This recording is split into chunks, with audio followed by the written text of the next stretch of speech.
పీపీపీతోనే వేగంగా వృద్ధి జరుగుతుందని అన్నారు ముఖ్యమంత్రి చంద్రబాబు నాయుడు. పీపీపీ విధానంలో రాష్ట్రంలో అభివృద్ధి ప్రాజెక్టులను పెద్ద ఎత్తున చేపట్టేలా చూడాలని ముఖ్యమంత్రి చంద్రబాబు అధికారులకు సూచించారు. స్వర్ణాంధ్ర 2047 లక్ష్యాలు సాధించాలన్నా, రాష్ట్రానికి పెట్టుబడులు భారీగా రావాలన్నా పీపీపీ విధానమే ఉత్తమ మార్గమని సూచించారు. గతంలో తన పాలనా కాలంలో సంస్కరణలు అమలు చేశామని, అందులో భాగంగా పీపీపీ విధానాన్ని వినియోగించి మంచి ఫలితాలు రాబట్టామని ముఖ్యమంత్రి గుర్తు చేశారు.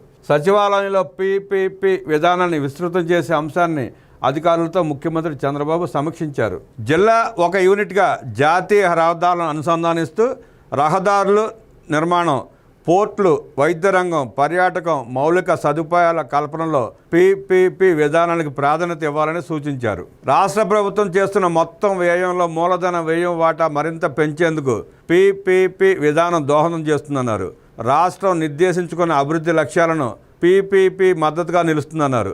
భారత ప్రభుత్వం India infrastructure project development fund ద్వారా రాష్ట్రాలను పీపీపీ ప్రణాళికలు రూపొందించుకునేందుకు ప్రోత్సహిస్తుందని తెలిపారు. P3 అమలులో భూ కేటాయింపులు, అనుమతుల్లో ఆలస్యం, వివాదాలు పరిష్కరించకపోవడం వంటి సవాళ్లను అధిగమించేలా అధికారులు చర్యలు తీసుకోవాలన్నారు. P3 ఒప్పందాలను గత ప్రభుత్వం గౌరవించకపోవడం, ప్రైవేటు భాగస్వాములను అభివృద్ధి కారకులుగా చూడకపోవడం వల్ల రాష్ట్రానికి తీరని నష్టం వాటిల్లిందన్నారు.